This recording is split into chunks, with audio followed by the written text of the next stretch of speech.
حي على الفلاح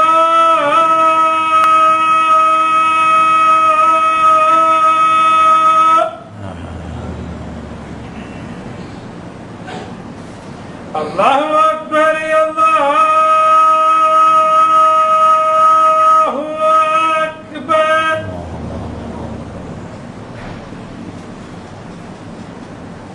لا إله إلا الله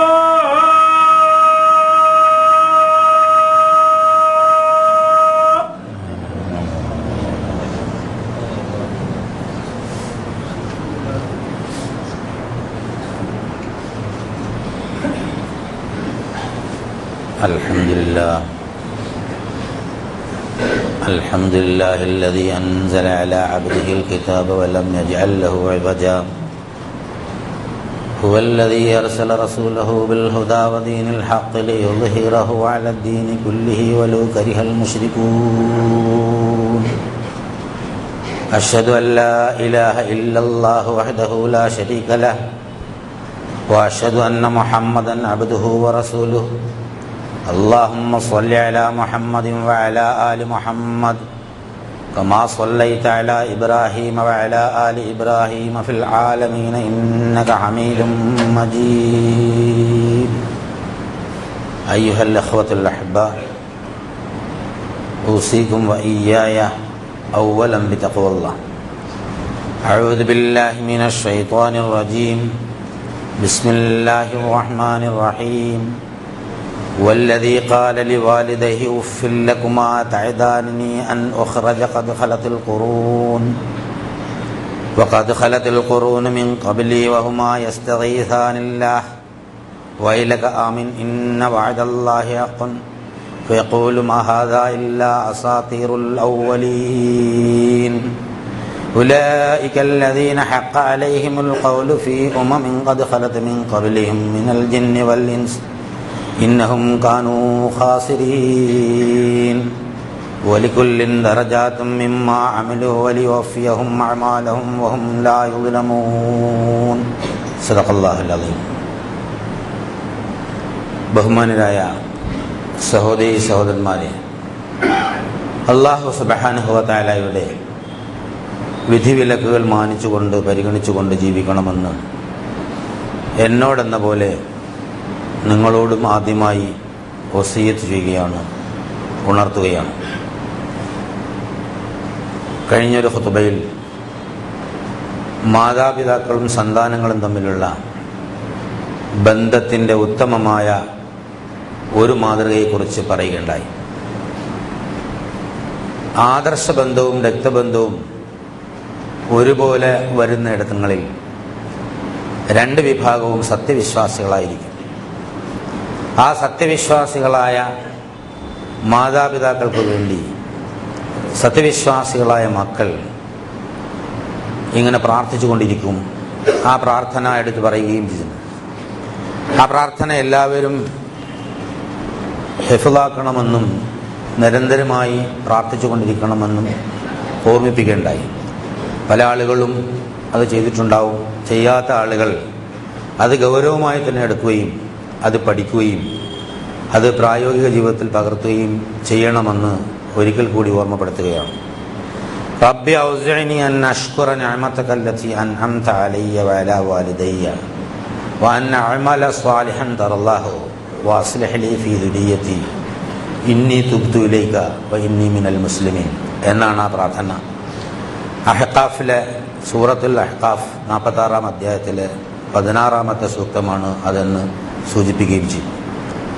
അല്ലാഹു സുബ്ഹാനഹു വ തആല നമുക്കും നമ്മുടെ മാതാപിതാക്കൾക്കും ചെയ്തു തന്ന അനുഗ്രഹങ്ങൾക്ക് നന്ദിയുള്ളവരായിരിക്കാനും അതുപോലെ തന്നെ നമ്മുടെ സന്താനങ്ങളിൽ നിന്ന് നന്മ ഉണ്ടാവാനും അല്ലാഹു സുബ്ഹാനഹു വ തആലയ്ക്ക് തൃപ്തിപ്പെട്ട പ്രവർത്തനങ്ങൾ ചെയ്യാനുമുള്ള പ്രചോദനം നൽകണേ എന്നുള്ള ഒരു പ്രാർത്ഥനയാണ്.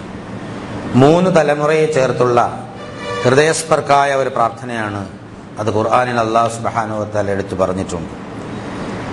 സുലൈമാൻ നബി ഒരല്പം ഭേദഗതിയോടുകൂടി, വാക്കുകളുടെ ഭേദഗതിയോടുകൂടി ഈ പ്രാർത്ഥന പ്രാർത്ഥിച്ചതായി ഖുർആനിലെ സൂറത്തുൻ നംല്, അതായത് 27-ാമത്തെ സൂറത്തിൽ 19-ാമത്തെ സൂക്തത്തിൽ അല്ലാഹു സുബ്ഹാനഹു വ തആല എടുത്തു പറയാം, റബ്ബി ഔസിഅനി അൻ അഷ്കുറ നിഅമതക അല്ലതി അൻഅംത അലയ്യ വഅലാ വാലിദയ്യ വഅൻ അഅമല സാലിഹൻ തർളാഹു വഅദ്ഖിൽനി ബിറഹ്മതിക ഫി ഇബാദിക സ്സാലിഹീൻ എന്നാണ് സുലൈമാൻ നബി. അവസാനത്തെ വാചകങ്ങളിൽ ചില വ്യത്യാസം, പക്ഷേ അർത്ഥവും ഉദ്ദേശവുമൊക്കെ ഏതാണ്ട് ഒരുപോലെ തന്നെയാണ്.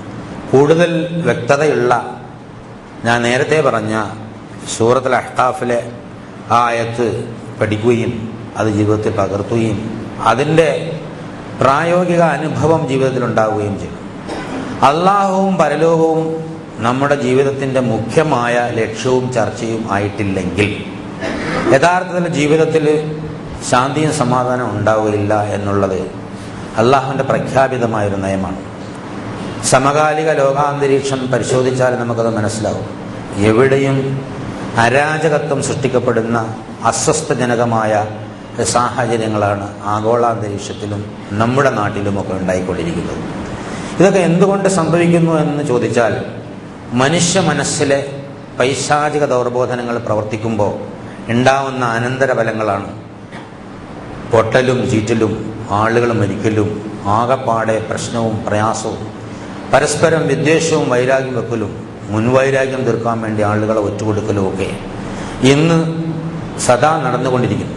ഇവിടേക്ക് അല്ലാഹു സുബ്ഹാനഹു വ തആല അവൻ്റെ സഹായം നമുക്ക് നൽകാത്തത് എന്ത് എന്ന് ചിന്തിക്കുന്ന ആളുകളുണ്ടാവാം. യഥാർത്ഥത്തിൽ ആ സഹായത്തിന് നമ്മൾ അർഹരാണോ എന്നതാണ് ഒന്നാമത്തെ പ്രശ്നം. അള്ളാഹു നമ്മളോട് ഏൽപ്പിച്ച ഉത്തരവാദിത്വങ്ങളൊന്നും നിർവഹിക്കാത്തതിൻ്റെ പേരിൽ കഠിനമായ പരീക്ഷണങ്ങൾ അല്ലാഹു സുബ്ഹാനഹു വ തആല നമ്മളെ ഏർപ്പെടുത്തുകയാണ്. അതിൽ അല്ലാഹു സുബ്ഹാനഹു വ തആല നമ്മളെ കാത്ത് രക്ഷിക്കുമാറാകട്ടെ. അങ്ങനെ പ്രാർത്ഥിക്കുകയും അള്ളാഹുവിൻ്റെ സഹായത്തിന് വേണ്ടി നിരന്തരമായി പടച്ച തമ്പുരാൻ്റെ വാതിൽ മുട്ടുകയും ചെയ്യുക അല്ലാതെ മറ്റു ഒറ്റമൂലികളൊന്നും ഇതിനില്ല. നിയമം കൊണ്ടോ കോടതി നടപടികൾ കൊണ്ടോ പട്ടാള നടപടികൾ കൊണ്ടോ ഒന്നും ലോകത്തിൻ്റെ സമാധാനം നിലനിർത്താൻ കഴിയുകയില്ല എന്ന് ചരിത്രത്തിൽ ഒരുപാട് തവണ തെളിയിക്കപ്പെട്ട സംഗതിയാണ്. മനുഷ്യ മനസ്സിലാണ് യഥാർത്ഥത്തിൽ സമാധാനം കുടികൊള്ളുന്നത്. ഓരോ മനുഷ്യനും സമാധാനത്തിൽ ജീവിച്ചെങ്കിൽ മാത്രമേ സമൂഹത്തിൽ സമാധാനം ഉണ്ടാവൂ. ഒരു ശാന്തമായി ജീവിക്കുന്ന സമൂഹത്തിലെ രണ്ട് ആളുകൾ അസമാധാനത്തിൽ അസംതൃപ്തിയോടുകൂടി കുഴപ്പമുണ്ടാക്കിയാൽ ആ സമൂഹത്തിലെ മൊത്തം ശാന്തത ഇല്ലായ്മ ചെയ്യപ്പെടുമെന്നുള്ളത് നമുക്ക് വ്യക്തമായി മനസ്സിലാക്കാവുന്ന സംഗതിയാണ്. അതുകൊണ്ട് തന്നെ സമാധാനം യഥാർത്ഥത്തിൽ കുടുംബാന്തരീക്ഷത്തിലും സാമൂഹ്യാന്തരീക്ഷത്തിലും ഉണ്ടാവണമെങ്കിൽ അള്ളാഹുവും പരലോകവും മുഖ്യ വിഷയമാവണമെന്നത് ഖുർആന്റെ വ്യക്തമായ നിർദ്ദേശമാണ്. നമുക്കങ്ങനെ വരാത്തത് പലപ്പോഴും ഈ മാതാപിതാക്കളുടെ കാര്യത്തിലൊക്കെ പല സന്ദർഭങ്ങളിലും നമ്മൾ മാതാപിതാക്കളോട് കയർക്കേണ്ടി വരുന്നത്, പ്രത്യേകിച്ച് പ്രായമായ ആൺമക്കളൊക്കെ മാതാപിതാക്കളോട് കയർക്കേണ്ടി വരുന്നത് വിവാഹാനന്തരമായിരിക്കും. വിവാഹത്തെക്കുറിച്ച് അല്ലാഹു സുബ്ഹാനഹു വ തആല നിർദ്ദേശം നൽകിയത് പുരുഷൻ അവൻ്റെ അധ്വാനം കൊണ്ട് അധ്വാനിച്ചുണ്ടാക്കി മഹർ കൊടുത്ത് കല്യാണം കഴിച്ചോളണമെന്നാണ്. പക്ഷെ നമ്മുടെ നാട്ടിൽ മുഖ്യമായി നടമാടിക്കൊണ്ടിരിക്കുന്നത് പെണ്ണിൻ്റെ വാപ്പ ഭർത്താവിനെ വാങ്ങലാണ് എന്നുള്ളതാണ്. ഈ വലിയ വില കൊടുത്ത് വലിയ കാർ കൊടുത്ത് വലിയ വില കൊടുത്ത് വാങ്ങിക്കൊണ്ടുവരുന്ന പെണ്ണ് വീട്ടിൽ വന്നാൽ ഭർത്താവിൻ്റെ ഉമ്മയെ അനുസരിക്കില്ല. അവിടെ അസമാധാനം തുടങ്ങുകയാണ്. ഇവിടെ എന്താണ് സംഭവിക്കുന്നത് വെച്ചാൽ അള്ളാഹുവിൻ്റെ നിയമം, അള്ളാഹു നിർദ്ദേശിച്ച ആ നിയമം ലംഘിച്ച് ജീവിക്കാൻ ശ്രമിക്കുമ്പോൾ ജീവിതത്തിൻ്റെ പുതിയ തീരങ്ങൾ, ആസ്വാദനത്തിൻ്റെ തീരങ്ങൾ തേടി പുതിയ ശരീരത്തിൽ ഉണ്ടാക്കുമ്പോൾ അവിടെ അസന്തുഷ്ടിയും അസമാധാനവും അല്ലാഹു തആല തന്നെ ഇട്ടുകൊടുക്കുന്നതാണ്. അള്ളാഹു അവൻ്റെ റഹ്മത്ത് പിൻവലിച്ചാൽ പിന്നെ അവിടെയുള്ളത് പിശാചിൻ്റെ പ്രേരണകളാണ്. ഒരുപാട് സ്ത്രീധനവുമായി വീട്ടിലേക്ക് കയറി വരുന്ന ഒരു പെണ്ണ്, ഞാനെന്തിനിപ്പോൾ എല്ലാവരെയും അനുസരിക്കണം, അവൾക്ക് ഒരല്പം ആജ്ഞാസ്വരമുണ്ടാവും. സമൂഹത്തിൽ നമ്മുടെ കുടുംബങ്ങളിലൊക്കെ ശ്രദ്ധിച്ചാൽ നമുക്ക് മനസ്സിലാക്കാൻ സാധിക്കുന്ന കാര്യമാണ്. ഇവിടെ ഭർത്താവിനെ പ്രേരിപ്പിച്ചുകൊണ്ട് ഭർത്താവിൻ്റെ ഉമ്മയ്ക്കെതിരായിട്ട് ഭർത്താവിനെ ഇളക്കി വിടുന്ന ഒരുപാട് കുടുംബ കേസുകൾ കുടുംബ കോടതികളിലും സാധാരണ കോടതികളിലും അല്ലാത്ത കൗൺസിലിംഗ് സെൻ്ററുകളിലൊക്കെ വന്ന് ഒരുപാട് ഞാൻ തന്നെ കൈകാര്യം ചെയ്തിട്ടുണ്ട്. അപ്പോൾ ഇത്തരം സന്ദർഭങ്ങൾ ഉണ്ടാകുന്നത് യഥാർത്ഥത്തിൽ അല്ലാഹു സുബ്ഹാനഹു വ തആലയുടെ നിർദ്ദേശം അവഗണിച്ചുകൊണ്ടാണ്. സ്ത്രീധന സമ്പ്രദായം തെറ്റാണ്, പാടില്ല എന്നൊക്കെ എല്ലാവരും പറയുമ്പോഴും യഥാർത്ഥത്തിൽ സ്ത്രീധനം കൊണ്ടുണ്ടാകുന്ന പല വിപത്തുകൾ, ഇത് വളരെ പ്രധാനപ്പെട്ട ഒരു വിപത്താണ്. ഇത് സ്ത്രീധനത്തിൻ്റെ യഥാർത്ഥ വിപത്താണ്, അള്ളാഹു വെച്ച് കൊടുക്കുന്ന ഒരു വിപത്താണ്. കാരണം ഒരുപാട് ധനവുമായി വീട്ടിലേക്ക് കടന്നു വരുന്ന പെണ്ണിന് ഒരു ലേശം അഹന്ത ഉണ്ടാവുക എന്നുള്ളത് നമ്മുടെ സമകാലിക സാഹചര്യത്തിൽ സ്വാഭാവികമാണ്. അവൾ ഭർത്താവിനെ അനുസരിക്കേണ്ടതില്ല, അല്ലെങ്കിൽ ഭർത്താവിൻ്റെ ഉമ്മയെ സ്വന്തം ഉമ്മയെ പോലെ തന്നെ, സ്വന്തം ഉമ്മയെ പോലും ചിലപ്പോൾ വലിയ വീട്ടിലെ പെൺകുട്ടികളൊന്നും അനുസരിക്കാറില്ല എന്നുള്ളത് ഒരു പച്ചയായ പ്രായോഗിക യാഥാർത്ഥ്യമാണ്. അതൊന്നും മറച്ചു വെച്ചിട്ട് യാതൊരു കാര്യമില്ല. ഇവിടെയൊക്കെ അല്ലാഹു സുബ്ഹാനഹു വ തആല നമുക്ക് ഇട്ട് ശരിക്ക് തരികയാണ് എന്നുള്ള ഒരു ബോധം നമുക്കുണ്ടായില്ലെങ്കിൽ, അള്ളാഹു മാത്രമേ ഇതിനൊക്കെ പരിഹാരം ഉണ്ടാക്കി സമാധാനം ഉണ്ടാക്കാൻ സാധിക്കുകയുള്ളൂ എന്ന് മനസ്സിലാക്കി പ്രവർത്തിക്കാൻ കഴിഞ്ഞില്ലെങ്കിൽ, വെറുതെ റബ്ബി ഔസിഅനി അൻ അഷ്കുറ നിഅമതക അല്ലത്തി എന്നൊക്കെ കാണാതെ പഠിച്ച് പറഞ്ഞതുകൊണ്ട് പ്രത്യേക പ്രയോജനമൊന്നും ഉണ്ടാവില്ല. ഇതിൻ്റെ അകക്കാമ്പ് ഉൾക്കൊണ്ടുകൊണ്ടാണ് യഥാർത്ഥത്തിൽ മനസ്സിലാക്കേണ്ടത്. അപ്പം ആദർശ ബന്ധവും രക്തബന്ധവും ഒന്നിച്ചു വരുന്ന സ്വച്ഛമായ ഒരു കുടുംബാന്തരീക്ഷത്തിൽ മാതാപിതാക്കളും മക്കളും എങ്ങനെ ഉണ്ടാകുമെന്ന് ആ ഖുത്ബയിലെ ആയത്തുകളിൽ വിശദീകരിക്കുകയുണ്ടായി. ഇനി മറ്റൊരു ചിത്രം അതിൻ്റെ ബാക്കി ആയത്തുകളിൽ അല്ലാഹു സുബ്ഹാനഹു വ തആല വിശദീകരിച്ചിരുന്നത് വളരെ വേദനാജനകമായ ഒരു ചിത്രമാണ്. വല്ലദീ ഖാല ലിവാലിദിഹി ഉഫ്ഫിൽ ലകുമാ. ജീവിതത്തിൽ സാധാരണ നിലയിൽ ഉണ്ടാവാറുണ്ട്. ഈ മാതാപിതാക്കളോട് കയർത്ത് സംസാരിക്കുക, ഛേ എന്ന് പറയാന്നുള്ള പ്രയോഗമാണ് ഖുർആൻ ഉഫിൻ എന്ന് പറഞ്ഞിരുന്നത്. അവരോട് കയർത്ത് സംസാരിക്കുക, മനുഷ്യത്വപരമായ ഒരു സമീപനമില്ലാതെ സ്വന്തം താല്പര്യത്തിന് വേണ്ടി മാതാപിതാക്കളോടൊക്കെ ചാടിക്കയറുക, തട്ടിക്കയറുക, ചൂടാവുക, ഇതൊക്കെ യഥാർത്ഥത്തിൽ അല്ലാഹു സുബ്ഹാനഹു വ തആലയോട് പറഞ്ഞു പഠിപ്പിച്ചിരുന്നത് നമ്മളിത് മനസ്സിലാക്കി പ്രവർത്തിക്കാൻ വേണ്ടിയാണ്. അങ്ങനെ തട്ടിക്കയറുകയും ചൂടാവുകയും കാഷ്ടം കാണിക്കുകയും ധിക്കാരം പ്രവർത്തിക്കുകയും ചെയ്യുന്നവനൊന്നും സത്യവിശ്വാസികളുടെ കൂട്ടത്തിൽ പെടില്ല എന്നാണ് ഈ ഖുർആന്റെ ആയത്തിൽ നമുക്ക് മനസ്സിലാക്കുന്നത്. ഉഫ്ഫിൽ ലകുമാ, ഇങ്ങനെ തട്ടിക്കയറുന്ന ആളുകളോട് ഈ മാതാപിതാക്കളെടോ, അല്ലാഹു സുബ്ഹാനഹു വ തആല ഉണ്ട്, പരലോകത്തൊരു ജീവിതമുണ്ട്, മാതാപിതാക്കളെ വേദനിപ്പിച്ചാൽ പരലോകത്ത് നിനക്ക് ശിക്ഷ കിട്ടും എന്നൊക്കെ അവർ പറഞ്ഞ് കൊടുക്കുമ്പോൾ, അതഅദാനി അൻ ഉഖ്റജ, നിങ്ങൾ പരലോകം പറഞ്ഞ് മരിച്ചു പോയതിനു ശേഷം എന്നെ രണ്ടാമത് ജീവിപ്പിക്കുമെന്ന് പറഞ്ഞ് ഭീഷണിപ്പെടുത്തുകയാണോ എന്ന്. ഇവിടെ ആ അറേബ്യയിൽ ഒരു സംസ്കൃതിയിലുണ്ടായ ഭാഷയാണ് എടുത്ത് ഉപയോഗിച്ചത്. നമ്മുടെ നാട്ടിലൊക്കെ മരിച്ചിട്ട് കണ്ടിട്ട് വേണം എന്നൊക്കെ ഉള്ള ഒരു ലോക്കൽ ലാംഗ്വേജ് വേറെ കോലത്തിലാണ്. അല്ലെങ്കിൽ മരിച്ച അന്നേരം നമ്മൾ കണ്ടോളാം. ഒരുപാട് ആളുകളൊക്കെ മരിച്ചു പോയില്ലേ, അവരൊന്നും തിരിച്ചു വന്നിട്ടില്ലല്ലോ, അവരൊന്നും ഇവിടെ ഒന്നും സംഭവിച്ചിട്ടില്ലല്ലോ എന്നൊക്കെ ന്യായം പറഞ്ഞുകൊണ്ടാണ് നമ്മുടെ നാട്ടിൽ അല്ലെങ്കിൽ സംസ്കാരത്തിലൊക്കെ സമീപനം ഉണ്ടാകാം. അത് എടുത്തു പറയാ. അതായത് ഖദ് ഖലത്തിൽ ഖുറൂനു മിൻ ഖബ്ലി, എനിക്ക് മുമ്പ് ഒരുപാട് തലമുറകളൊക്കെ ഇവിടെ നിന്ന് മരിച്ചു പോയിട്ടുണ്ട്. അതായത് ദുർബലമായ ഒരു ന്യായം പറയുകയാണ്. മുൻ തലമുറകൾ മരിച്ചു പോയിട്ടുണ്ടെങ്കിൽ ഈ പുനരുദ്ധാരണത്തിനും വിചാരണയ്ക്കൊക്കെ അള്ളാഹ് നിശ്ചയിച്ച ഒരു ഡേറ്റും കാലമൊക്കെ ഉണ്ട്, അപ്പോഴേ നടക്കുള്ളൂ. ഒരു തലമുറ മരിച്ച് അടുത്ത തലമുറ വരുമ്പോൾ ആ പഴയ തലമുറയെ പുനരുദ്ധരിപ്പിച്ച് ആ നിലവിലുള്ള തലമുറയുടെ മുന്നിൽ വെച്ച് തന്നെ വിചാരണ നടത്തി സ്വർഗവും നരകവും കൊടുക്കുമെന്നൊന്നും അല്ലാഹു സുബ്ഹാനഹു വ തആല പഠിപ്പിച്ചിട്ടില്ല. ലോകത്തിലെ മുഴുവൻ മനുഷ്യന്മാരും മരിച്ചുപോയതിനു ശേഷം, ലോകവും നശിപ്പിച്ചതിന് ശേഷം അല്ലാഹു സുബ്ഹാനഹു വ തആലയുടെ തീരുമാനപ്രകാരം പുനരുദ്ധാരണം ഉണ്ടാകുമ്പോഴാണ് ഈ കാര്യങ്ങളൊക്കെ ഉണ്ടാകുക. അപ്പൊ പുനരുദ്ധാരണം ഉണ്ടായില്ല എന്നതുകൊണ്ട് മുൻതലമുറക്കാരും ഇങ്ങോട്ട് വന്നിട്ടില്ലല്ലോ എന്നൊക്കെ പറഞ്ഞ് മാതാപിതാക്കളോട് കയർത്ത് സംസാരിക്കുന്ന ഒരു വിഭാഗവും മനുഷ്യരിലുണ്ടാകും. ആ കൂട്ടത്തിൽ നിങ്ങൾ പെട്ടുപോകരുതേ എന്നാണ് അല്ലാഹു സുബ്ഹാനഹു വ തആല ഉപദേശിക്കുന്നത്. ഇങ്ങനെ കയർക്കുമ്പോൾ വഹുമാ യസ്തഗീസാനില്ല, ഈ മാതാപിതാക്കൾ അള്ളാഹുവിന്റെ സഹായം തേടിക്കൊണ്ട് പറയാ, വൈലക ആമീൻ, എന്തൊരു നാശം, നിനക്ക് നാശം, ആമീൻ, നീ വിശ്വസിക്കണം, ഞങ്ങൾ ഈ പറയുന്നത് സത്യമാണ്. ഇന്ന വഅദല്ലാഹി ഹഖ്ഖുൻ, അല്ലാഹു സുബ്ഹാനഹു വ തആലയുടെ വാഗ്ദാനം പുനരുദ്ധരിപ്പിക്കുകയും അതിനുശേഷം ഓരോ മനുഷ്യരെയും അവരുടെ ജീവിത പ്രവർത്തനങ്ങളെ സംബന്ധിച്ച് വ്യക്തമായി ചോദ്യം ചെയ്യുകയും ആ ചോദ്യത്തിനൊക്കെ സംതൃപ്തമായ ഉത്തരം നൽകാൻ കഴിയാത്ത ആളുകൾ ശിക്ഷ അനുഭവിക്കേണ്ടി വരികയും ചെയ്യും എന്ന അല്ലാഹു സുബ്ഹാനഹു വ തആലയുടെ വാഗ്ദാനം പരമസത്യമാണ്. അതിൽ നീ വിശ്വസിച്ചേ പറ്റുള്ളൂ.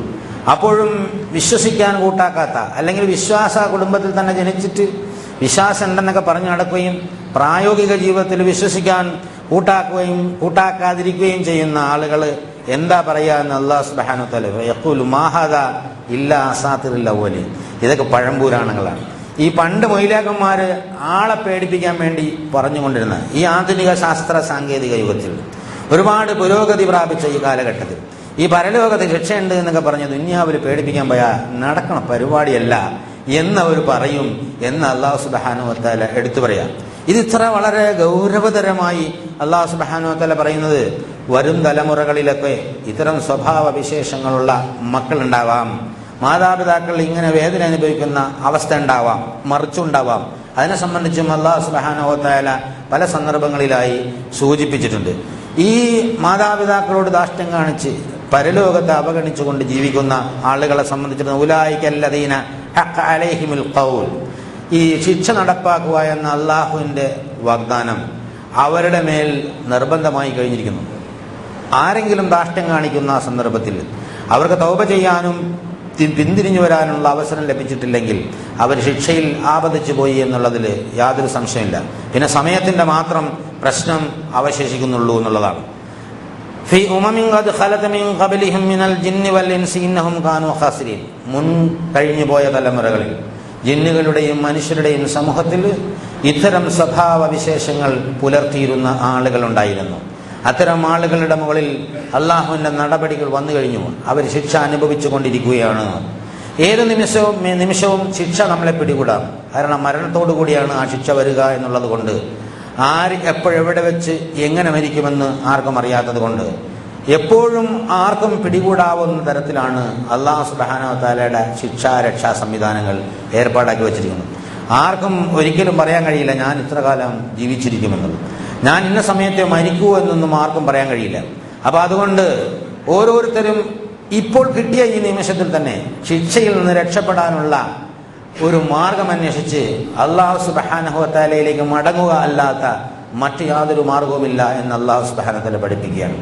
പ്രയാസങ്ങൾ വന്നാൽ, ദുഃഖങ്ങൾ വന്നാൽ, സാമൂഹ്യ സാഹചര്യവും ചുറ്റുപാടുകളൊക്കെ വഷളായാൽ പോലും സത്യവിശ്വാസിയെ സംബന്ധിച്ചിടത്തോളം അവന് പരലോകത്തെ അനന്തമായ ജീവിതത്തെ സംബന്ധിച്ച് ദൃഢമായ ബോധ്യമുള്ളത് കൊണ്ട് യാതൊന്നും തന്നെ ഭയപ്പെടേണ്ടതില്ല എന്നുള്ള.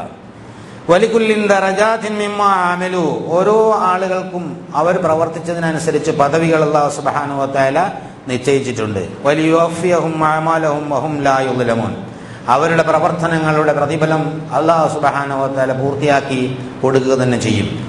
ഒരാളെയും അല്ലാഹു സുബ്ഹാനഹു വ തആല അനീതിക്ക് ഇരയാക്കുകയില്ല, ഒരാളോടും അല്ലാഹു അനീതി ചെയ്യുകയില്ല.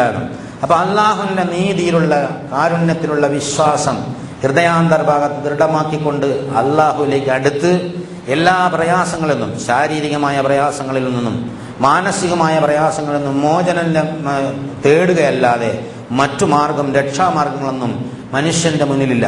എത്ര പണമുണ്ടായാലും, എത്ര സ്വാധീനങ്ങൾ ഉണ്ടായാലും, എത്ര കഴിവുണ്ടായാലും അതൊന്നും ഒരു നിമിഷത്തെ അള്ളാഹു ഒന്ന് വിറപ്പിച്ചാൽ അതിനൊന്നും തികയുകയില്ല എന്നുള്ളത് നമുക്ക് ചുറ്റുമുള്ള ജീവിതത്തിലേക്ക് ഒന്ന് കണ്ണോടിച്ചാൽ തന്നെ നമുക്ക് മനസ്സിലാക്കാൻ സാധിക്കുന്നതാണ്. وَيَوْمَ يُعْرَضُ الَّذِينَ كَفَرُوا عَلَى النَّارِ أَذْهَبْتُمْ طَيِّبَاتِكُمْ فِي حَيَاتِكُمُ الدُّنْيَا وَاسْتَمْتَعْتُمْ بِهَا فَالْيَوْمَ تُجْزَوْنَ عَذَابَ الْهَوْنِ بِمَا كُنْتُمْ تَسْتَكْبِرُونَ فِي الْأَرْضِ بِغَيْرِ الْحَقِّ وَبِمَا كُنْتُمْ تَفْسُقُونَ. പിന്നെ ഈ നിഷേധിച്ച ആളുകളെ നരകത്തിലേക്ക് ആനയിക്കുന്നതിന് മുമ്പ് അല്ലാഹു സുബ്ഹാനഹു വ തആല വളരെ പ്രധാനപ്പെട്ട ഒരു കാര്യം അവരോട് പറഞ്ഞു കൊടുക്കുകയാണ്. വയൗമ യുറദുൽ ലദീന കഫറു അലൻ നാർ, ഈ സത്യം അല്ലാഹുവാണ് സത്യമെന്നും ജീവിതം അല്ലാഹു സംവിധാനിച്ചതാണെന്നും വിഭവങ്ങൾ അല്ലാഹു നൽകിയതാണെന്നും ഇതിനെ സംബന്ധിച്ച് ചോദ്യം ചെയ്യും എന്നൊക്കെ പറഞ്ഞ് ദുനിയാവിൽ പ്രവാചകന്മാരും ബോധന പ്രവർത്തകരും പഠിപ്പിച്ച സന്ദർഭത്തിൽ അതിനെയൊക്കെ അവഗണിച്ചുകൊണ്ട്, നിസാരവൽക്കരിച്ചുകൊണ്ട്, നിഷേധിച്ചുകൊണ്ട് ജീവിച്ച ആളുകളെ, അത്തരം സത്യനിഷേധികളെ നരകത്തിലേക്ക് ആനയിക്കും. ആനയിക്കുന്നതിന് മുമ്പ് അല്ലാഹു സുബ്ഹാനഹു വ തആല പറയാ, അദ്ഹബ്തും തയ്യിബാതികും ഫീ ഹയാതികുമുദ് ദുനിയ, ഈ ഐഹിക ജീവിതത്തിൽ അല്ലാഹു സുബ്ഹാനഹു വ തആല ഒരുപാട് നന്മകൾ അവർക്ക് നൽകിയിരുന്നു. അദ്ഹബ്തും തയ്യിബാതികും, നിങ്ങൾക്ക് നാം നൽകിയ നന്മകളൊക്കെ പാഴാക്കി കളഞ്ഞു, നിങ്ങൾ ചെലവഴിച്ചു കളഞ്ഞു. അദ്ഹബ്തും തയ്യിബാതികും ഫീ ഹയാതികുമുദ് ദുനിയ വസ്തംതഅതും ബിഹാ, അതുകൊണ്ട് നിങ്ങൾ സാധാരണ നിലയിൽ നല്ല ജോറായി ജീവിച്ചു കഴിയും. ഭൗതിക ജീവിതത്തിന് വേണ്ടി അതെല്ലാം ഉപയോഗിച്ചു. ബുദ്ധി ഉണ്ടായിരുന്നു, ആ ബുദ്ധി മുഴുവനും പ്രയോജനപ്പെടുത്തിയത് ഇവിടെ കുതന്ത്രങ്ങൾ ഉപയോഗിച്ച് എങ്ങനെ സ്ഥാനമാനങ്ങൾ നേടാം, എങ്ങനെ പണമുണ്ടാക്കാം എന്നതിനെ സംബന്ധിച്ചായിരുന്നു. വളരെ നല്ല സൗന്ദര്യമുണ്ടായിരുന്നു, ആ സൗന്ദര്യം ഉപയോഗിച്ച് ദുനിയാവിൽ എത്രമാത്രം സുഖിക്കാം എന്നതായിരുന്നു ലക്ഷ്യം. അതുപോലെ കായിക ശേഷി ഉണ്ടായിരുന്നു, ഈ കായിക ശേഷി പ്രയോജനപ്പെടുത്തി മറ്റുള്ളവനെ ആക്രമിച്ച് അവന്റെ മുകളിൽ സ്വാധീനം നടത്തി സ്വന്തം ജീവിതം എങ്ങനെ മെച്ചപ്പെടുത്താം എന്നായിരുന്നു. അതുപോലെ പണമുണ്ടായിരുന്നു, ആ പണം ആർഭാടങ്ങൾക്കും അതുപോലെ വലിയ കൊട്ടാരങ്ങൾ ഉണ്ടാക്കാനും വലിയ കെട്ടിടം വലിയ കാറുകൾ വാങ്ങാനും സമൂഹത്തിൽ മോടി പിടിപ്പിച്ച് വലിയ ഞാനാണ് മോശക്കാരനല്ലാത്ത വലിയ ആള് എന്ന് വരുത്തി തീർക്കാനും നെഞ്ചു നിളഞ്ഞ റോഡിലൂടെ നടക്കാനും വേണ്ടിയാണ് അത് ചെലവഴിച്ചത്. ഇവിടെ ഓരോന്ന് ചെലവഴിക്കുമ്പോൾ യഥാർത്ഥത്തിൽ മനസ്സിലാക്കേണ്ട കാര്യം ഇത് ദുന്യാവിന് വേണ്ടിയാണോ അതേ ആഖിറത്തിലേക്കും കൂടി വേണ്ടിയാണോ എന്നുള്ളതാണ്. ഓരോ ചെലവഴിക്കലിലും ആ ചോദ്യം നമ്മളോട് ഇങ്ങനെ തുറച്ച് നോക്കി ചോദിച്ചുകൊണ്ടേയിരിക്കും. നമ്മുടെ ഓരോ ചെലവഴിക്കലും അവിടെ വരുമ്പോൾ യഥാർത്ഥത്തിൽ മിക്കവാറും ആളുകൾ പിടികൂടപ്പെടുമെന്നുള്ളതിൽ സംശയമില്ല. എല്ലാ പണക്കാരനും അവിടെ കൈകെട്ടി നിൽക്കേണ്ടി വരും. കാരണം അവന്റെ കാശ് ചെലവഴിച്ചത് അവൻ ചെലവഴിക്കുമ്പോൾ അതിവിടെ ദുന്യാവില് സുഖഭോഗങ്ങൾക്ക് വേണ്ടി മാത്രമാണെങ്കിൽ നിങ്ങളെ ഐഹിക ജീവിതത്തിൽ അത് നിങ്ങൾ നശിപ്പിച്ചു കളഞ്ഞു, ചെലവഴിച്ചു കളഞ്ഞു എന്നുള്ള. ഇവിടെ ചെലവഴിച്ചു കഴിയുന്നത് ദുന്യാവിലേക്ക് വേണ്ടി മാത്രമാണെങ്കിൽ അത് നശിച്ചു പോകുന്നതാണ് എന്നുള്ളതിൽ യാതൊരു സംശയമില്ല.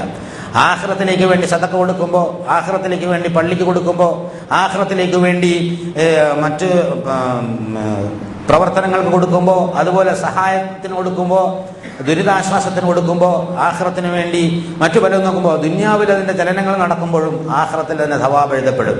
മക്കൾക്ക് വേണ്ടി കൊടുക്കുന്നതും, ഭാര്യയ്ക്ക് വേണ്ടി കൊടുക്കുന്നതും, മാതാപിതാക്കൾക്ക് വേണ്ടി കൊടുക്കുന്നതും, സമൂഹത്തിന് വേണ്ടി കൊടുക്കുന്നതും, സഹോദരങ്ങൾക്ക് വേണ്ടി കൊടുക്കുന്നതും, എന്തിനധികം പറയുന്നു സ്വന്തത്തിന്റെ ആവശ്യത്തിന് ചെലവഴിക്കുന്നതും ഒക്കെ ആഖിറത്തിലേക്ക് വേണ്ടി ലക്ഷ്യം വെച്ച് ചെയ്യാൻ അല്ലാഹു സുബ്ഹാനഹു വ തആല നമുക്ക് തൗഫീഖ് നൽകിയിട്ടുണ്ട്. പക്ഷെ അതൊന്നും പരിഗണിക്കാതെ നമ്മുടെ തന്നെ ചില നിക്ഷിപ്ത താല്പര്യങ്ങൾ, പൊങ്ങച്ചങ്ങൾ, അഹങ്കാരങ്ങൾ, തോന്യാസങ്ങൾ, അതുപോലെ ആളാവാനുള്ള ഇടപാടുകൾ, കാര്യങ്ങളൊക്കെ ചെയ്യുമ്പോൾ അതിൽ ആഖിറത്തിലേക്ക് ഒന്നും ഉണ്ടാവില്ല. അത്തരം ആളുകൾ ഇത് കേൾക്കേണ്ടി വരും. അദ്ഹബതും ത്വയ്യിബാതുകും ഫീ ഹയാതികുമുദ് ദുനിയ. അല്ലാഹു പറയാ വസ്തംതഅതും ബിഹാ. നിങ്ങൾ അതുകൊണ്ട് നല്ല സുന്ദരമായി സുഖിച്ച് അതുകൊണ്ട് ആസ്വദിച്ച് ജീവിച്ചു പോയല്ലോ, അതവിടെ കഴിഞ്ഞു പോയിരിക്കുന്നു.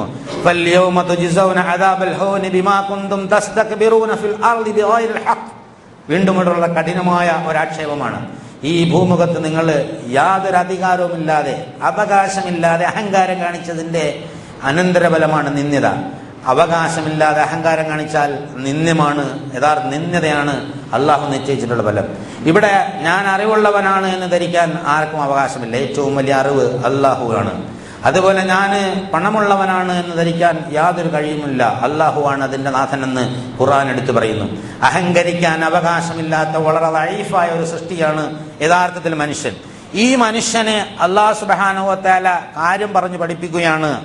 നീ അഹങ്കരിച്ചത് യാതൊരു വിധമായ അർഹതയുമില്ലാത്തയായിരുന്നു എന്നതാണ്. ബിഗൈരിൽ ഹഖ്, അർഹതയില്ലാത്ത ഭൂമിയിൽ അഹങ്കരിക്കുകയും പിന്നെ വബിമാ കുന്തും തഫ്സഖൂൻ, ധിക്കാരം കാണിക്കുകയും ചെയ്തതിന്റെ അടിസ്ഥാനത്തിൽ അൽയൗമ തജ്സൗന അദാബൽ ഹൂൻ, ഇന്ന് അപമാനകരമായ ഈ ശിക്ഷ നീ അനുഭവിച്ചു കൊള്ളുക എന്നുള്ളതാണ്. ഇത് ഓരോരുത്തരെയും വൈയക്തികമായി ബാധിക്കുന്ന പ്രശ്നമാണ്. നാളെ അള്ളാഹുവിന്റെ മുന്നിൽ ഹാജരാക്കുമ്പോൾ നമ്മൾ ഓരോരുത്തരും ജീവിതത്തിൽ അള്ളാഹു നൽകിയത് എങ്ങനെ ചെലവഴിച്ചു എന്നത്, എന്തിനു വേണ്ടിയൊക്കെ ചെലവഴിച്ചു എന്നത് പ്രസക്തമായും ചോദ്യം ചെയ്യപ്പെടുന്ന ഒരു സംഗതിയാണ്. നമ്മുടെ ആരോഗ്യം എന്തിന് ചെലവഴിച്ചു, ആയുസ് എന്തിന് ചെലവഴിച്ചു, അതുപോലെ പണം എന്തിന് ചെലവഴിച്ചു, അതുപോലെ മറ്റു എല്ലാ സംവിധാനങ്ങളുമൊക്കെ എന്തിന് ചെലവഴിച്ചു എന്നത് അല്ലാഹു സുബ്ഹാനഹു വ തആല കൃത്യമായും ചോദിക്കുമെന്നത് പച്ചയായ യാഥാർത്ഥ്യമാണ്. അത് അള്ളാഹു വാഗ്ദാനം ചെയ്ത് പറഞ്ഞതാണ്, പ്രവാചകന്മാർ നമ്മളെ പഠിപ്പിച്ചതാണ്. യാതൊരു മാറ്റവുമില്ലാത്ത വിധി നിശ്ചയമാണ്. അപ്പോൾ അത്തരം ചോദ്യങ്ങൾക്ക് മുമ്പിൽ കുഴഞ്ഞു പോകാതിരിക്കാൻ, തകർന്നു പോകാതിരിക്കാൻ, എന്തെങ്കിലും കിട്ടിയത് ഹ്രസ്വമായ ജീവിതത്തിലേക്ക് വേണ്ടി മാത്രം ചെലവഴിക്കാതിരിക്കാൻ പ്രത്യേകം ശ്രദ്ധിക്കണം. അതിന് അല്ലാഹു സുബ്ഹാനഹു വ തആല തൗഫീഖ് നൽകുമാറാകട്ടെ. പരലോകവുമായി തട്ടിച്ചു നോക്കുമ്പോൾ ഈ ലോകം വളരെ ഹ്രസ്വമാണ്. ഈ ഹ്രസ്വമായ ജീവിതത്തിന് വേണ്ടി ഈ വിശാലമായ പരലോകം കളഞ്ഞു കുളിക്കുന്നവൻ യഥാർത്ഥത്തിൽ ബുദ്ധിയില്ലാത്തവനാണ്, വിഡ്ഢിയാണ്, മൃഗമാണ്, നായാണ് എന്നൊക്കെ അല്ലാഹു സുബ്ഹാനഹു വ തആല ഖുർആനിൽ പല സന്ദർഭങ്ങളിലായി വിശദീകരിച്ചിട്ടുണ്ട്. അപ്പോൾ മനുഷ്യനായി ജനിച്ചിട്ട് മൃഗമായി മരിച്ചു പോകാൻ ആരും ആഗ്രഹിക്കുകയില്ല. സത്യവിശ്വാസി മനുഷ്യനായി ജനിച്ചു മനുഷ്യനായി വളർന്നു മനുഷ്യനായി മരിക്കാനാണ് ഉദ്ദേശിക്കുന്നത്. അതിനാണ് അല്ലാഹു സുബ്ഹാനഹു വ തആല അവനെ തീരുമാനിച്ചത്. മനുഷ്യനായി ജനിച്ച് നായായി മരിച്ചു പോകും, നായയുടെ കോലത്തിലല്ല, നായയുടെ സ്വഭാവത്തിലേക്ക് മരിക്കുന്ന ഈ ആകാരവും രൂപവും രൂപവും പ്രകൃതിയും ഒക്കെ ചില പ്രത്യേക ഘടനകളിൽ അല്ലാഹു സുബ്ഹാനഹു വ തആല നിർത്തിയിരിക്കുകയാണ്. മനുഷ്യന്റെ കോലം ഉണ്ടാവും, പക്ഷെ മൃഗത്തിന്റെ സ്വഭാവമായിരിക്കും. മനുഷ്യന്റെ കോലം ഉണ്ടാവും, നായയുടെ സ്വഭാവമായിരിക്കും. എന്നൊക്കെ അല്ലാഹു സുബ്ഹാനഹു വ തആല എടുത്തു പറയാണ്. അപ്പൊ നമ്മളിൽ തന്നെ ഒരുപാട് പൈശാചിക ദൗർബോധനങ്ങളുടെ തള്ളിക്കയറ്റം കൊണ്ട് ഇത്തരം സ്വഭാവങ്ങളൊക്കെ പ്രത്യക്ഷപ്പെടാറുണ്ട്. അപ്പൊ അത്തരം സ്വഭാവങ്ങൾ പ്രത്യക്ഷപ്പെടുമ്പോൾ നമ്മൾ മനസ്സിലാക്കണം, വിശ്വാസത്തിൽ നിന്ന് വളരെ വിദൂരമായി നമ്മൾ പോയിരിക്കുന്നു. അതുകൊണ്ട് വിശ്വാസത്തിലേക്ക് മടങ്ങി വരികയല്ലാതെ മറ്റു യാതൊരു മാർഗവുമില്ല. അങ്ങനെ വിശ്വാസത്തിലേക്ക് അടിക്കടി മടങ്ങി വരാൻ അള്ളാഹുവിനെ സ്മരിച്ചുകൊണ്ടിരിക്കുക. അതിന് കരുണാമയനായ അള്ളാഹു സുബ്ഹാനഹു വ തആല നമുക്ക് തൗഫീഖ് നൽകി അനുഗ്രഹിക്കുമാറാകട്ടെ.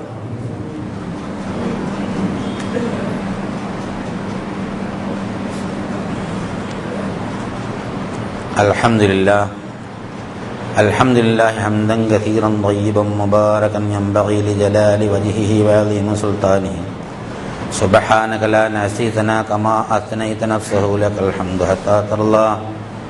اللهم صل على محمد وعلى آل محمد كما صليت على إبراهيم وعلى آل إبراهيم. اللهم بارك على محمد وعلى آل محمد كما باركت على إبراهيم وعلى آل إبراهيم في العالمين إنك حميد مجيد. أيها الأخوة الأحباء، أوصيكم وإياي ثانيا بتقوى الله. ഒരിക്കൽ കൂടി അല്ലാഹു സുബ്ഹാനഹു വ തആലയുടെ വിധിവിലക്കുകൾ മാനിച്ചുകൊണ്ട് സൂക്ഷിച്ചുകൊണ്ട് ജീവിക്കണമെന്ന് എന്നോടെന്ന പോലെ നിങ്ങളോട് ഉണർത്തുകയാണ്, വസിയത്ത് ചെയ്യുകയാണ്. തഖ്വ കൊണ്ടുള്ള വസിയത്താണ് ഖുതുബയിലെ ഏറ്റവും പ്രധാനപ്പെട്ട സംഗതി. യാഥാർത്ഥ്യം അംഗീകരിച്ച് അള്ളാഹുവിനെ ഭയപ്പെട്ടുകൊണ്ട് ജീവിക്കുമ്പോൾ ഹൃദയാന്തർഭാഗത്തുണ്ടാകുന്ന ഒരു പ്രത്യേകതരം മാനസികമായ ഒരു വികാരമാണ് യഥാർത്ഥത്തിൽ തഖ്വ. ഒറ്റ വാക്കിലൊന്നും അത് വിശദീകരിക്കാൻ പറ്റില്ല. പലപ്പോഴും പല വാക്കുകളിലും ആവർത്തിച്ച് പറഞ്ഞതാണ്. വെള്ളിയാഴ്ച ഹ്രസ്വമായ ഈ സമയത്ത് ഇവിടെ വന്നിരിക്കുകയും ഇങ്ങനെ ചിലത് കേൾക്കുകയും പിരിഞ്ഞു പോകുമ്പോൾ ഒരു ചെവിയിൽ കൂടി കേട്ടത് മറു ചെവിയിൽ കൂടി പോയി എന്ന നാടൻ വർത്താനത്തിൽ അതുപോലെ ആവാതിരിക്കുകയും ചെയ്യണം. അതിന് നേരത്തെ സൂചിപ്പിച്ചതുപോലെ ഓരോ ആയത്തോ അല്ലെങ്കിൽ രണ്ടായത്തോ കൂടിയാൽ മൂന്നായത്തൊക്കെയാണ് ഒരു ഖുതുബയിൽ പ്രധാനമായും ചർച്ച ചെയ്യുന്നത്. ആ ആയത്തുകൾ വീട്ടിൽ പോയാൽ അടുത്ത ആഴ്ചക്കിടയിൽ എപ്പോഴെങ്കിലുമൊക്കെ ഒന്നോ രണ്ടോ ദിവസം ഖുർആൻ എടുത്ത് നോക്കുകയും അത് ഒന്ന് പഠിക്കുകയും മനസ്സിലാക്കുകയും ചെയ്യാം. അങ്ങനെ വരുമ്പോൾ കുറേ ആഴ്ചകളാകുമ്പോൾ ഖുർആനിൽ നിന്ന് ഒരുപാട് നമുക്ക് മനസ്സിലാക്കാൻ കഴിയും. ഔപചാരികമായ മദ്രസയിലോ അല്ലെങ്കിൽ ദർസുകളിലോ കോളേജുകളിലോ പോകാതെ തന്നെ ഇങ്ങനെ മുസ്ലിം സമുദായത്തിന് വിജ്ഞാനം കരസ്ഥമാക്കാനുള്ള ഒരു സംവിധാനം എന്നുള്ള നിലയിലാണ് ഈ ഖുതുബയും ജുമയും ഒക്കെ അല്ലാഹു സുബ്ഹാനഹു വ തആല നമുക്ക് ഫർളാക്കിയിരിക്കുന്നു. അതുകൊണ്ട് തന്നെ ഇത് അതിൻ്റെ ഏറ്റവും ഉത്തമമായ പ്രയോജനം ലഭിക്കണമെങ്കിൽ, ഖുതുബ കേട്ടിട്ട് ജീവിതത്തിൽ എന്തെങ്കിലും മാറ്റം ഉണ്ടാവണമെങ്കിൽ സ്വന്തമായും കൂടി അധ്വാനിക്കണം. അങ്ങനെ അധ്വാനിക്കുന്നവരുടെ കൂട്ടത്തിൽ അല്ലാഹു സുബ്ഹാനഹു വ തആല നമ്മളെ ആക്കുമാറാകട്ടെ. ഇന്നല്ലാഹു മലായികത്തുഹു യുസല്ലൂന അലൻ നബി യാ അയ്യുഹല്ലദീന ആമനൂ സല്ലു അലൈഹി വസല്ലിമു തസ്ലീമാ. اللهم صل على محمد وعلى آل محمد كما صليت على إبراهيم وعلى آل إبراهيم في العالمين إنك حميد مجيد. اللهم ارض عن أبو بكر عمر عثمان علي وعن بقية أصحاب رسول الله أجمعين. കാരുണ്യവാനായ തമ്പുരാനെ, ഞങ്ങളുടെ എല്ലാ വൻപാപങ്ങളും ചെറുപാപങ്ങളും നീ പുറത്തു മാപ്പാക്കി തരണേ തമ്പുരാനെ. ഞങ്ങളുടെ മാതാപിതാക്കൾക്കും ഉസ്താദന്മാർക്കും ബന്ധുമിത്രാദികൾക്കും സഹോദരങ്ങൾക്കും സുഹൃത്തുക്കൾക്കും നാട്ടാർക്കും മുഴുവൻ സത്യവിശ്വാസികൾക്കും മുൻകാല സത്യവിശ്വാസികൾക്കും നീ പുറത്തു മാപ്പാക്കി തരണേ തമ്പുരാനെ. മരിച്ചുപോയവരുടെ ഖബറിടങ്ങൾ സ്വർഗ്ഗ പൂന്തോപ്പിൽ നിന്നുള്ള പൂന്തോപ്പാക്കി തരണേ തമ്പുരാനെ. റഹ്മാനായ തമ്പുരാനെ, നരകശിക്ഷയിൽ നീ ഞങ്ങളെ കാക്കണേ തമ്പുരാനെ. സ്വർഗത്തിൽ നിന്റെ ലിഖാഹ് നൽകി അനുഗ്രഹിക്കണേ തമ്പുരാനെ. അള്ളാഹുവെ, ലിഖാഹ് കൊണ്ട് അനുഗ്രഹിക്കപ്പെടുന്നവരുടെ കൂട്ടത്തിലാകാൻ പര്യാപ്തമായ ഒരു ജീവിതം ജീവിച്ചിരിക്കുന്ന ഞങ്ങൾക്ക് നൽകി അനുഗ്രഹിക്കണേ തമ്പുരാനെ. അള്ളാഹു ഞങ്ങൾക്ക് തഖ്വ നൽകണേ തമ്പുരാനെ. ഹിദായത്തും ഇസ്തിഖാമത്തും നൽകണേ തമ്പുരാനെ. ഞങ്ങളിലുള്ള രോഗികളുടെ എല്ലാത്തരം മാനസികവും ശാരീരികമായ രോഗങ്ങൾ നീ ശിഫയാക്കി തരണേ തമ്പുരാനെ. അള്ളാഹു ഞങ്ങളുടെ എല്ലാവരുടെയും രോഗങ്ങൾ നീ ശിഫയാക്കി തരണേ തമ്പുരാനെ. ആശ്വാസവും സമാധാനവും തരണേ തമ്പുരാനെ. കുടുംബാന്തരീക്ഷം ശാന്തതയുടേതാക്കണേ തമ്പുരാനെ. സാമൂഹ്യാന്തരീക്ഷം സംതൃപ്തിയുടെയും ശാന്തതയുടെയും ആക്കണേ തമ്പുരാനെ. രാജ്യത്തിൻ്റെയും ലോകത്തിൻ്റെയും അന്തരീക്ഷം നീ നന്നാക്കണേ തമ്പുരാനെ. ഞങ്ങളെ നീ സമാധാനത്തിൽ നിലർത്തണേ തമ്പുരാനെ. ഞങ്ങളെ നീ അപമാനത്തിൽപ്പെടുത്തല്ലേ തമ്പുരാനെ. ഞങ്ങൾക്ക് സാമ്പത്തികമായ അഭിവൃദ്ധി നൽകണേ തമ്പുരാനെ.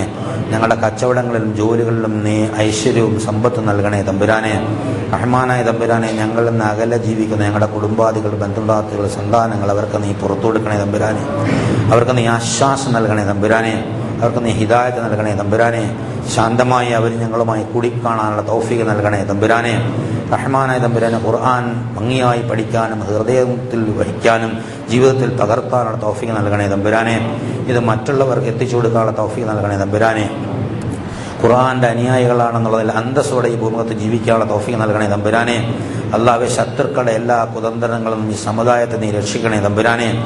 അല്ലാഹുവേ, അപമാനത്തിൽ നിന്ന് രക്ഷിക്കണേ തമ്പുരാനെ. ഒറ്റപ്പെടുത്തലിൽ നീ ഞങ്ങളെ രക്ഷിക്കണേ തമ്പുരാനെ. ആർക്കും ഒറ്റപ്പെടുത്താൻ ഈ സമുദായത്തെ നീ വിട്ടുകൊടുക്കല്ലേ തമ്പുരാനെ. റഹ്മാനായ തമ്പുരാനെ, ആർക്കും കുതിര കയറാൻ ഈ സമുദായത്തെ നീ വിട്ടുകൊടുക്കല്ലേ തമ്പുരാനെ. റഹ്മാനായ തമ്പുരാനെ, സമുദായത്തിന്റെ അന്തസ് നീ വർദ്ധിപ്പിക്കണേ തമ്പുരാനെ. സമുദായത്തിന്റെ യശസ് നീ ഉയർത്തണേ തമ്പുരാനെ. ഈ ദീനിനു വേണ്ടി ധീരമായി മുന്നോട്ട് പോകാൻ സമുദായ അനുയായികൾക്ക് തൗഫീഖ് നൽകണേ തമ്പുരാനെ. മുസ്ലിമാണെന്നുള്ള നിലയിൽ അന്തസ്സോടെ ജീവിക്കാനുള്ള തൗഫീഖ് നൽകണേ തമ്പുരാനെ. അല്ലാഹുമ്മ ഗ്ഫിർ ലിൽ മുഅ്മിനീന വൽ മുഅ്മിനാത്ത് വൽ മുസ്ലിമീന വൽ മുസ്ലിമാത്ത് വൽ അഹ്യാഇ മിൻഹും വൽ അംവാത്ത്. اللهم اعز الاسلام والمسلمين اللهم اعز الاسلام والمسلمين اللهم اعز الاسلام والمسلمين. ربنا تقبل منا دعاءنا وتب علينا انك انت التواب الرحيم. واخر دعوانا ان الحمد لله رب العالمين.